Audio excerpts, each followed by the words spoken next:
Unfortunately, it needs to be said that you guys are not losing followers because you posted a tribute to someone who died.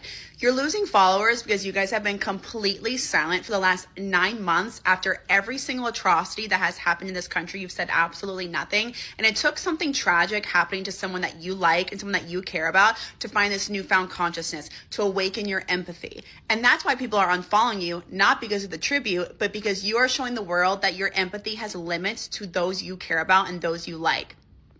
No, babe, I'm fine. I'm really okay. I'm just watching people that I thought I had relationships with and that I liked openly sympathize with the schmotzy while staying completely and utterly silent on the mistreatment of Black and brown people in this country and abroad. I'm okay. Why wouldn't I be okay? Are you okay? I'm crashing the fuck out. We should all condemn the killing of Charlie Kirk, but we don't need to participate in the whitewashing of his record or the kind of this suggestion that he is some kind of free speech martyr. He was not a supporter of free speech. You just saw that clip. I said something on MSNBC he did not like, I, an American citizen. He said I should be deported from the United States. Is that someone who sounds like they support free speech? He was super anti-Muslim. Just a couple of days ago, he was posting about Islam being the sword with which the left slits the throat of America. He called Muslims conquerors, invaders. His rhetoric was horrific. He put targets on people's backs. But again, I don't measure my own views or my own responses to tragedies by the standards set by Charlie Kirk or Donald Trump or anyone else. The fact that he may have, had a more gleeful response to my death than I do to his is irrelevant. As I say, none of us should celebrate the death of a human being. None of us should celebrate political violence because it's a threat to all of us and to this country. And I think it's interesting that so many people are now trying to suggest that this guy, I've seen people saying, oh, he never did anything. He just went and had good faith debates with college students. Just not true. Shout out to all the content creators I just showed you. They're all on TikTok. Go subscribe to them. And shout out to Mehdi Hasan. Ladies and gentlemen, it is completely true. And even to this day, now that they've found the shooter, Trump is still trying to blame Democrats. He never came out and apologized because this guy's family is MAGA. He dressed up as Donald Trump.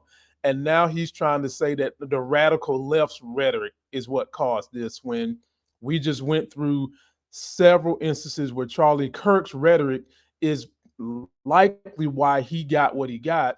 And besides that, his rhetoric said that we should protect the Second Amendment more than we protect humans. And while I sit here showing you my solution outside of all this noise of how we can protect those citizens, put microchips in high-powered weapons, long-range weapons, so that anytime they migrate within 2 miles of a highly populated area, it pings the local authorities. So if you got college cops, they'll get it. If you got local cops, they'll get it. Anyone within that area where there's going to be highly populated people, these guns move, they find them. For you rednecks that claim, I don't want no government tracking me, I suppose you're not using a modern cell phone. Maybe y'all using a rotary shit or something. I don't know. But in any event, ladies and gentlemen, I didn't want to see Charlie Kirk die. I would rather Charlie Kirk suffer humanity, meaning he sees more people of all races and all colors getting rights. That would have tore him up more than any death would have done. He sees women getting more rights. He sees women leading household with faithful men beside them. That would have hurt worse. But I don't want to see anyone killed. And I urge you guys to petition your politicians, share my videos with your friends. The Lamont Tyson Chip Act to save American lives is right here. And if you want to get more from me, please go to beacons.ai/politics of being black. There you can subscribe to all my YouTube channels, the podcast. You can get my weekly newsletter from my news list. You can see what kind of film I'm working on IMDb. You get a link to the podcast. And when you go there, this is what it's going to look like. Me and my beautiful daughter that I am fighting hard to make sure she has a better America. And until that next sexy as hell video, I give you the outro with my homegirl, Jasmine Crockett. Somebody's bleach blonde, bad built butch body. Somebody's bleach blonde, bad built butch body. Somebody's bleach blonde, bad built butch body.